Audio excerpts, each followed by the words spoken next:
Good morning, everyone. My plan here for the next 25 minutes or so is to talk about trust. And to talk about trust and security, not only necessarily in the local context, because you probably know how trust and security works in a local context. You feel comfortable with that. But I'm going to try to go abroad and be a little bit more global, trying to understand and have a discussion about what is happening right now when it comes to trust and security on a global scale, because actually that's a quite interesting topic. My name is Daniel. I work for Microsoft in Sweden. So I work with technology, I work with policy, I work with strategy, and basically cloud is one of my main focuses and has been for many years now. So it's September, it's 2016. What's going on? What is the current status if you look at the security world right now? Well, basically, there is a saying that says, well, there is two types of companies in the world. So you have those companies that do know that they have been hacked, and those companies that don't know that they have been hacked. I think that's the truth with some modification, actually. But the truth is that if you are hacked, it takes a long time before you realize that you're hacked. And this is one of the huge problems right now. So in the meantime, it takes approximately 243 days to be exact, to understand that somebody has been or are in your system. This is a huge problem. And one of the problems is that the type of information that you normally have, the importance of that information is very equal to the real-time information. So information that you had, half a year ago or 1 year ago, it's not that important anymore. So this is a huge problem, probably the biggest problem in the security industry right now. You're seeing the cost increases. The average cost is approximately $3.5 million, which is quite a lot of money for a breach. And it's not necessarily, the consultancy cost or, the repair cost of the IT. It's actually so much more. So it hurts your company, your organization, or your service from a couple of different perspectives. For instance, you have the legal liability, which is increasing. In Europe, you have the new data protection rules, which is coming and coming quite quickly. So in 2018, you're going to be actually fined a lot if you are in violation to the new data protection rules in Europe. You're seeing the customer loyalty gets hit, of course. Normally, you can say, I'm sorry. You actually can. So if you have a data breach, and you can actually say to your customers, I'm sorry, it won't happen again. And most customers will actually accept that. If it happens once. If it happens twice, you're going to have some problems. If it happens 3 times, they are probably going to leave you. So that's a huge challenge. The impact today is enormous. So the calculations that have been made, they are speculating about approximately $3 trillion. So this is, we're talking about, one single-digit percentages, more or less, of the world GDP. So I think the trend basically means if the risk is so big, the importance of discussing these things also increases. So today it gets to be much more of a CEO issue, or it gets to be the board of directors that is discussing these things right now.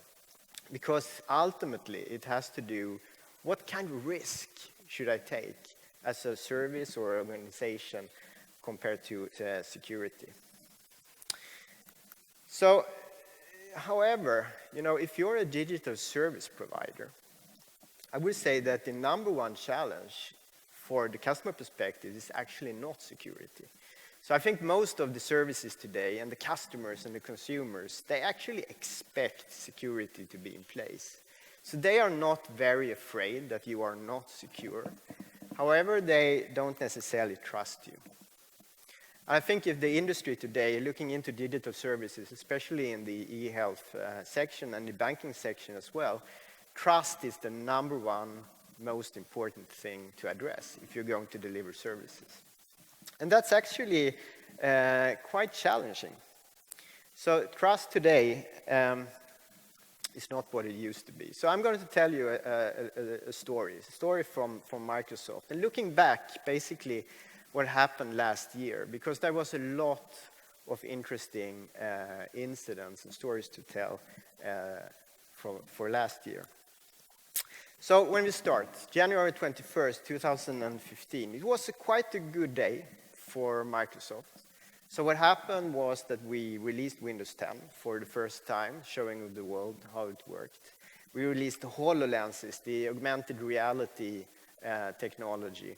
We introduced Surface technology as well. So it was a good day, a very positive day. But at the same time, you actually had a couple of incidents happening in another part of the world. So in Sao Paulo, the same day, people were going to work, they wake up, they started to do a normal day. However, for the Microsoft employee there, our CEO, Chief Operating Officer in Brazil, it was quite a challenging day. Because the police came home to him, to his home where he lived, and basically arrested him. And the question is, what had he done? What was his crime? Well, his crime was basically that he was working for Microsoft. So what happened was that in Brazil, you have a local legislation basically saying that if you want information from a company, you have the possibility to go and pinpoint a person working at that company and make that person personally liable for getting that information. And in this case, they wanted some information. The police wanted information from Skype because they were having an investigation into some criminal investigation. So that causes a lot of problem because we were actually not able to give that information according to other laws. So the problem is, and the challenge is, if you're working on an international context, you have to be very careful so you don't get into conflicting laws, which is something you necessarily can do very little about, actually. At the same time, in January 2015, in another place in the world, so it was in Paris, I think, time passes, but you, of course, still remember it. There was two terrorists going into to the meeting at Charlie Hebdo newspaper magazine, and basically killing a lot of those people in that room. So what happened was that it started a manhunt. And people were, to a lot of extent, blaming the internet for this. Because the terrorists had been communicating on the internet. They had been recruiting the terrorists. They had been discussing through social media, etc. So they were using internet services as a platform for this terrorist attack. So what happened in January 8th then was that it started an enormous manhunt in Paris, actually in the north of Paris, in a small suburb, where I actually have spent a lot of my summers personally because my uncle is living there. Trying to understand who was involved in this attack.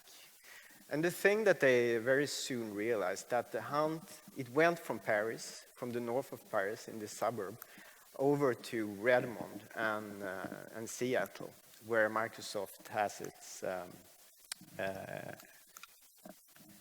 its headquarters. And the reason why this happened was that the terrorists, they had been using Microsoft services to plan this terrorist attack. So they had been using Hotmail, Outlook, Skype, and other services. And of course, it was an extreme interest of understanding how does the network look like for this terrorist? Who is involved? What have they been saying, etc. And suddenly you will be, as a provider, quite involved in a very serious case, which can happen to everybody that uses digital services today, which is kind of a role that you are not necessarily is prepared to take. In this case, we actually managed to do this. So what happened was that the French police, they went over to their counterpart in the US, the FBI. They contacted the FBI on the West Coast. And the FBI, they looked at this.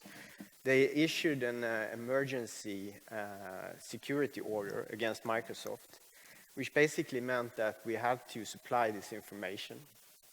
And we actually managed to do that. Even though this was 4 in the morning, US time, we were able to deliver that information in 45 minutes.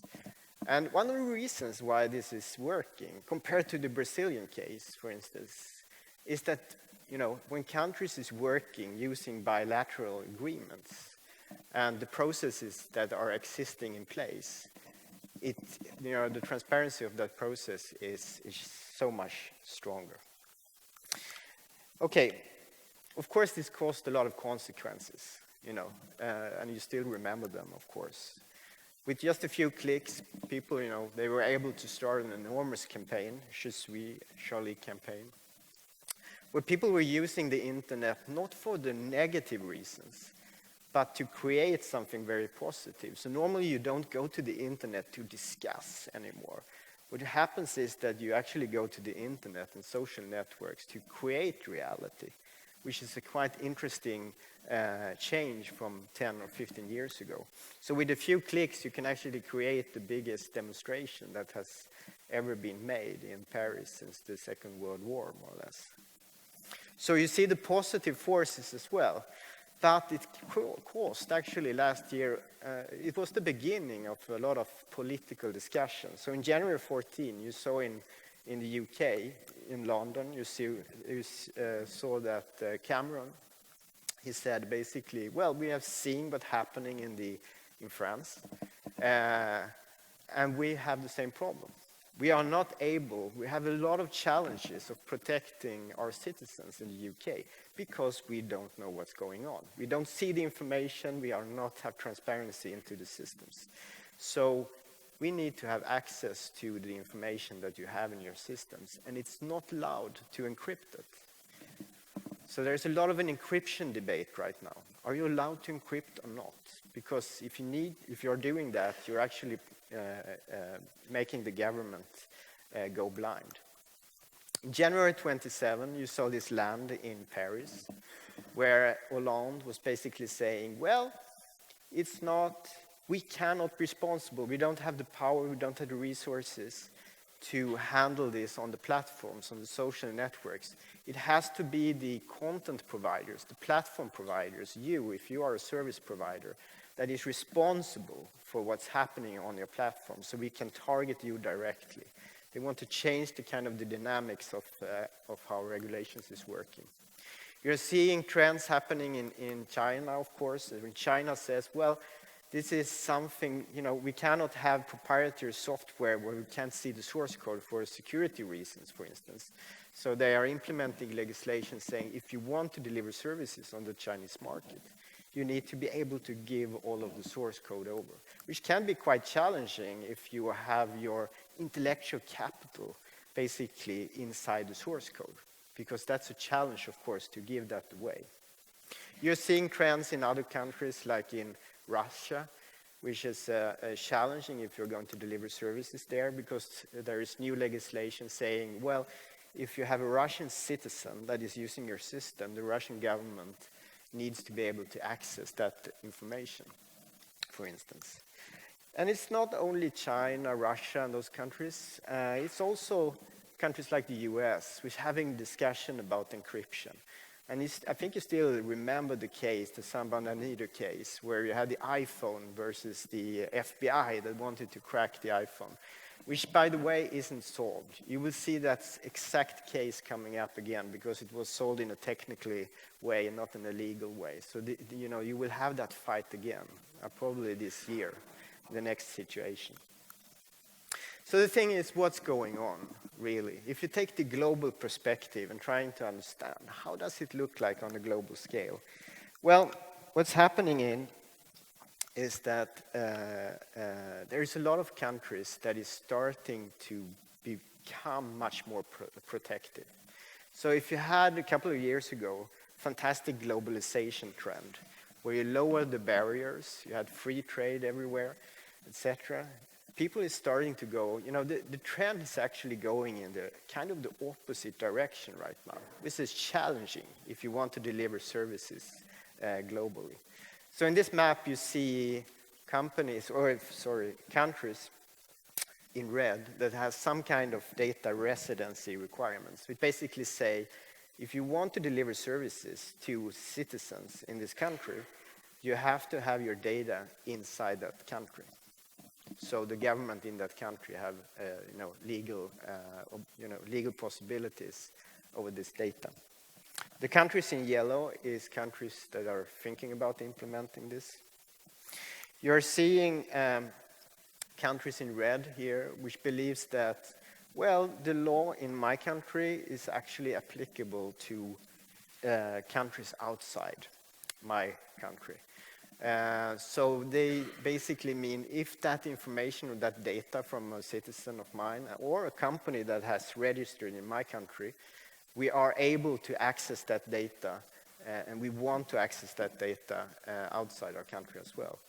So we did actually fight from Microsoft perspective versus the US government and about the case where we had data in Ireland, where we won this summer, which was a very, very important case actually, which I think would be some kind of a water breaker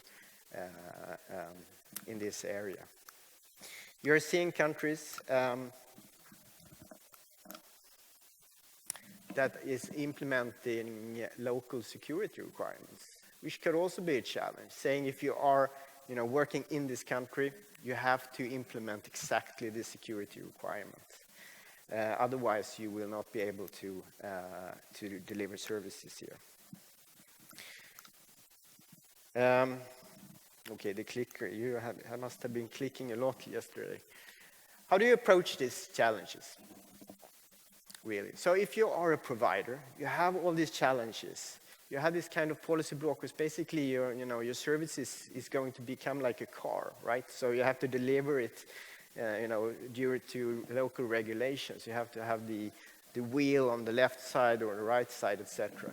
Well, I think if you are a provider and you want to deliver services globally, you have to think about one thing. And I think that users, they will not trust the provider in a very complex world and on a global scale if you don't have values or principles that you can explain in an easy way to your customers. So what does that mean? Well, sometimes it's simple to have values. You can think about good values. Everything should be free, or we believe in the patient, or we believe in the person. There is something, you can say, which is very simple, but sometimes, values can be quite complex as well. And what happens is that they are conflicting. So if you have values like saying, yes, every country should be able to protect its citizens, of course, they need to do that. There is a right to public safety, but there's also a right, of course, to personal, freedom of expression, to personal privacy as well. And sometimes they can be conflicting.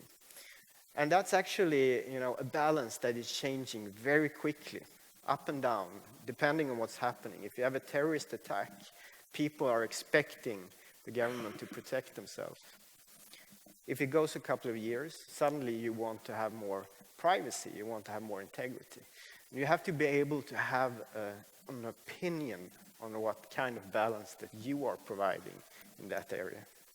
You have to have respect for national sovereignty, for instance. Countries are countries. Obviously, they need, they have the right to decide exactly what's happening inside a country.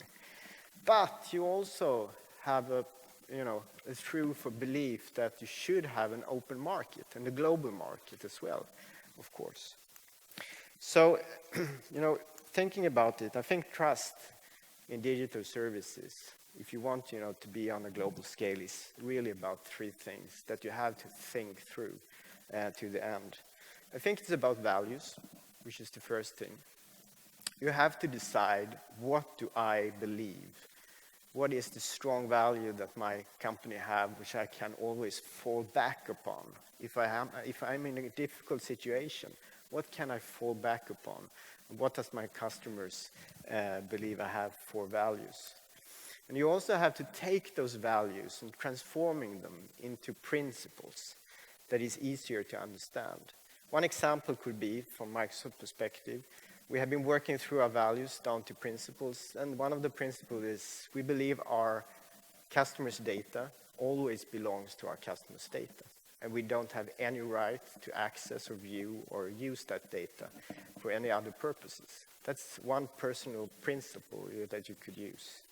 And in the end, you basically have to take those principles and you have to land them in something which is tangible, a commitment, a contract. So you actually make, you take that promise and you make it in writing as well, because that's in the end something that actually is the only thing that matters. Okay, I think that's the clicker stopped it in this last slide, but I managed. Thank you very much. Thank you, John. Thank you. Thank you. Thank you, Daniel. Okay, so I mean, I have so many questions. But I thought I actually bounce into the cage first. And any comments from the cage or any comments from people tweeting in? And that goes for everybody in the audience as well. Please participate in these discussions by sending tweets to Dhd16 and they'll pick them up in there. So, Cage? We can't stress any more on that. Using the hashtag Dhd16 to get in touch with us, so we can actually also ask questions to the speakers. One of the things that I was wondering about, and Elizabeth and me had a conversation about this yesterday as well, is that sometimes you need to step out of your comfort zone in terms of being disruptive in technology. When you were talking about privacy, there's a lot of issues going on in terms of digital health records and electronic health records that are being sold out to other people, but also when it comes to other data that is being stored by big companies. Do you believe that Microsoft, as a very big company in terms of data storing and processing, should be a little bit aggressive when it comes to introducing new solutions, like just going outside of the comfort zone of the rules and regulations that are present in a country? Yeah. It's a very good question. So what's happening in the industry right now is that for a provider like Microsoft, for instance, what we're trying to do is creating technology, solutions, etc., that makes it basically impossible for us to access or view the information. So it's one thing that you say that you don't do it, but in some cases that actually is not enough. So what we are looking into is creating new kind of encryption technology and stuff like that to make us basically totally isolated, against the data. So we don't have the possibilities. Because if you look in the sector of health, which is actually one of the biggest challenges if it comes to cloud computing, for instance, is that if you look, for instance, in Sweden, you have something called the Swedish secrecy law, which means that if you are taking patient data and putting it up in the cloud, have you been, delivering that information to the provider? Because that's actually not allowed. If there is a possibility, even a remote possibility, that somebody at the provider will be able to look at that information, have you then actually been giving out that information? That hasn't really been tested. It's a very interesting question with actually no tested answer in court right now. One of the solutions then would be to, as you say, go out of the box a little bit, try to design solutions that basically makes this totally impossible. Because the cloud, for instance, is a perfect place for security and others and access, etc., for patient data, I believe. Great. Thanks. Yeah, fantastic, and thank you. I think that was a really refreshing presentation as well. We've heard so much about privacy is fine and everything is going to be okay, so I really applaud you for your candor. I think it was a great presentation, and hopefully we get to talk to you later. Yeah. Yeah, you're going to do the cage Yes, interview. yes. The octagon The interview. octagon, yes. They locked the door, right? Exactly, I lock the door and you never come out. Thank you so very much. Yep. I'll come back with my comments in the cage as well afterwards. Thank you. Thank you.